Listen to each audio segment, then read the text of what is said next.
Hello everyone. So for this week's lesson, I want to talk about listening. How listening informs that musician's choice of notes, language, solo, bass line in that specific moment. Listening, especially in jazz, which is what we're talking about, or improvised music, or even a rock band jamming and then they come up with something that ends up being a part of the tune. Listening, the great listeners, most jazz musicians, most of the great players are great listeners that can just hear everything that's going on around them. I wouldn't say or equally, that would be amazing if they could really focus all their attention on every other instrument, but they're aware, they're receptive of what the piano's doing at that moment, or what the drums is doing, and then what melody's going on, and they're not just in their own zone and just trying to regurgitate what they practiced in their bedroom. And so, when Ron Carter plays this beautiful triplet thing on, Stella by Starlight on My Funny Valentine or Four More with that band, he's being influenced probably by Herbie Hancock, right? Beautiful solo, Herbie Hancock, and he's feeding off that, and he can hear it, and he's really musical and receptive to what he's doing. If he's playing some triplets later on, I don't know, if he might be feeding off Tony Williams or reacting against it, he's listening. That he's making that decision in the moment. This is why I do like bands and music that allows for a bit more freedom in those contexts. Rather than stuff that's through composed, or there's so much information that everyone's just got their heads in the page and just surviving on the music. So it's really important to know that listening is a huge part of everything. I've learnt a lot on the bandstand from just playing with people and having to listen to them and just being receptive to it, and it's informed my musical decisions. So I'll go through a couple of things that maybe you can do which can help you. But you should really just sort of start listening to some music that you really like and just say, well, why is that person playing that at that specific moment? Why is the piano player comping that at that moment? What's going on that's informing that? Why is that bass player doing that, making those note choices at the moment? Especially with the slightly more open music. Check out the Miles Davis band from the 60s would be a great place to start and listen to that and see what's going on. So, first of all, we all really should play every instrument, but we don't. I play a bit of piano, I wish I played drums. If you can play drums, that's great. The more that you play an instrument, the more that you can get inside it and feel it and understand it, and the more receptive to it you are when you're playing with it. I would say I'd be more receptive to a piano playing and his chords than maybe the lead player or the sax or the trumpet player or the singer, because I like the piano more, and I can hear it better. I can hear some of the chords, I can get inside it more. Now, if I was a singer and if I played saxophone, obviously that would inform my listening in that respect too. The drums is vital, obviously, for bass players, so you have to be able to listen to the drums and be receptive to what they're doing, and not just in your own world. You have to hook up with them.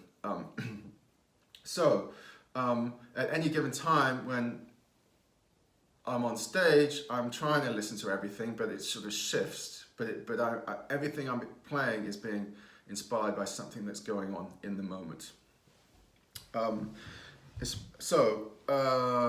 Play every other instrument. That's hard to do, but if you can have access to other instruments, get inside them. Transcribe them. I was just teaching some college students, and they had to do some big band stuff or transcriptions and stuff, and it's hard work. But if you can do it, then you really get inside that other instrument.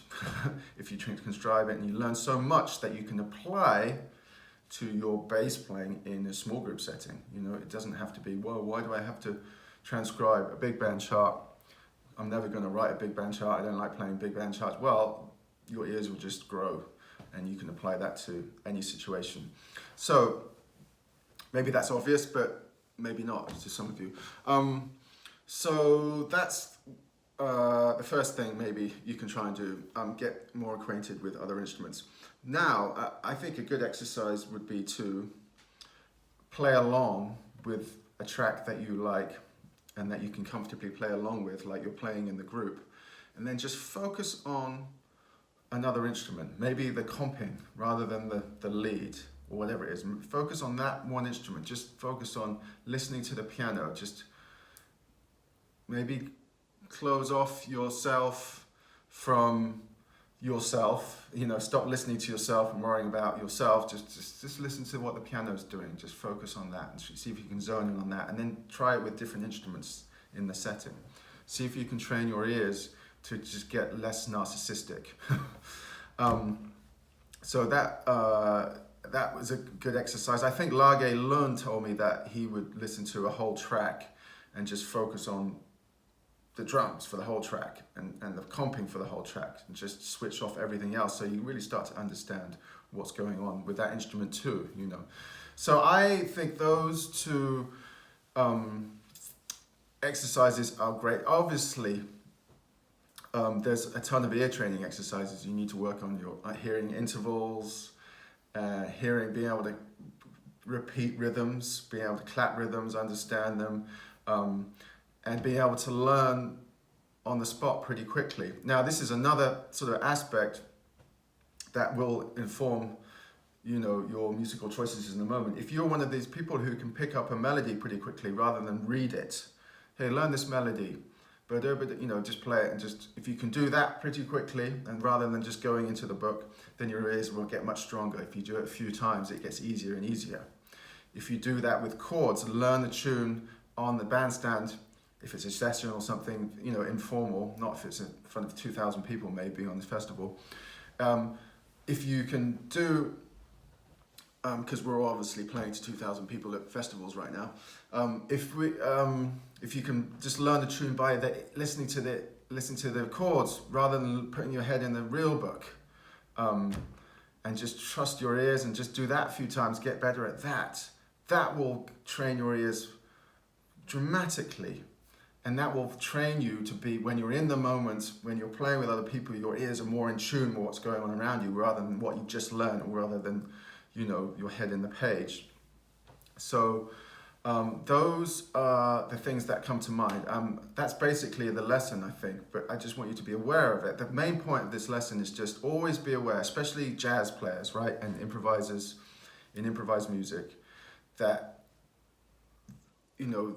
these great pieces of bass playing and snippets of music are being informed by what's going around them in that specific moment that made them play like that. And sometimes that's not always apparent. Obviously, sometimes the music is a bit more restrictive. There's more through composed stuff, or there's loads of chords, and everyone's got their head in the music. But when there's a band that's been playing together for a long time, and the music's relatively open for that to happen, then you get the beauty of human interaction and all the complexities that go with it. They're all listening to each other, they're all sort of having this dialogue, and sometimes it's passive aggressive stuff, sometimes it's happy stuff or whatever. But when that music's open like that, if you take the Miles band from the 60s, that was open and they could go to many places. Obviously there was Miles was the king of that situation, so he could take it where he wanted to. But just be aware of that. Anyway, that's the lesson, and thanks so much. Okay, bye.